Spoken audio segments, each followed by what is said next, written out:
बिस्मिल्लाहिर्रहमानिर्रहीम। अस्सलाम वालेकुम। वेलकम है आपका इरम के किचन में।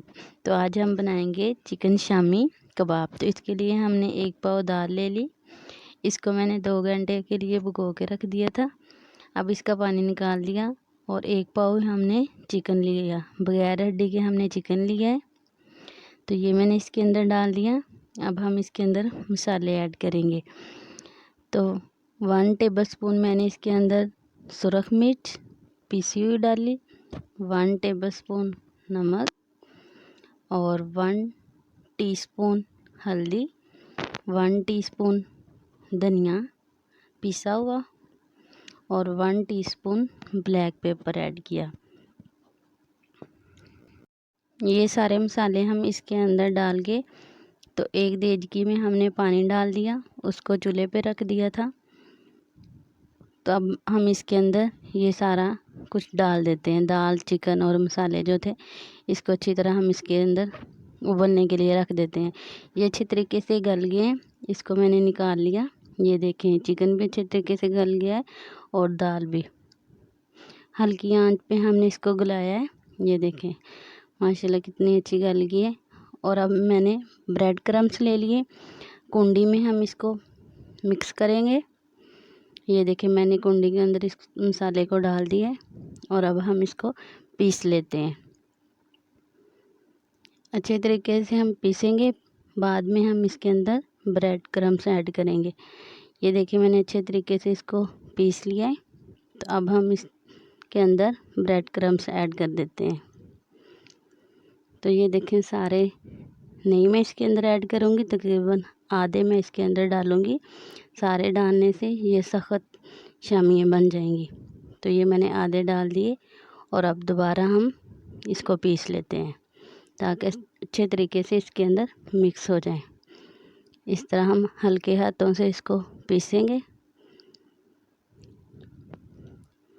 ये देखें अच्छे तरीके से माशाल्लाह मैंने इसको पीस लिया है। ये देखें माशाल्लाह सारा कुछ अच्छे तरीके से मिक्स हो गया है। तो अब हम इसके कबाब बना लेंगे। इसकी मदद से हम लेंगे थोड़ा सा मटीरियल और फिर हम उसको पहले गोल करेंगे, फिर हम उसकी शामी बनाएंगे। तो ये देखें हम सबसे पहले थोड़ा सा लेते हैं, ये थोड़ा सा मसाला लिया, इसको हम पहले बॉल की शेप देंगे। ये देखें अच्छे तरीके से, ये ना ज़्यादा सख्त है और ना ही ये ज़्यादा नरम है। ये हमने फ्रीज़ करके रखनी है ताकि हम तकरीबन इसको 10 दिन हम फ्रीज़ करके रख सकते हैं, इससे ज़्यादा भी, लेकिन हम 10 दिन फ्रीज़ करेंगे। 10 दिन के अंदर अंदर हम इसको इस्तेमाल करेंगे। इस तरह इसको हम गोल शेप देंगे। ये देखें अब हम इसको कबाब की शेप दे देते हैं। ये देखें प्लेट ली, इसके अंदर इस तरह हम रखेंगे, ऊपर से प्रेस करेंगे। ये देखें ये ना ज़्यादा बारीक बनेगा और ना ही ज़्यादा मोटा। तो इस तरह हम इसकी शेप देंगे, हाथ की मदद से ही हम इसको प्रेस करेंगे।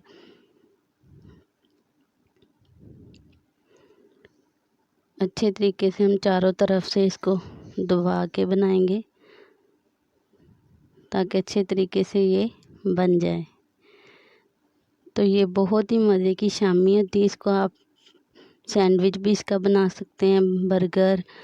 अगर आपने पराठा बनाना हो तो थोड़ी देर के लिए इसको बाहर निकाल के रख दें तो ये नरम हो जाते हैं। तो इसको हम पराठे के अंदर भी लगा सकते हैं। वैसे भी हम इसको फ्राई करके अंडे के अंदर डिप करके फ्राई करेंगे। ये देखिए माशाल्लाह मैंने सारे कबाब बना लिए। ये देखिए माशाल्लाह सारे रेडी कर लिए हैं। तो अब हम किसी भी बॉक्स के अंदर इसको डाल के रख सकते हैं। तो अगर आपको ये रेसिपी अच्छी लगी हो तो इसको लाइक शेयर और सब्सक्राइब ज़रूर कीजिएगा। अल्लाह हाफिज़।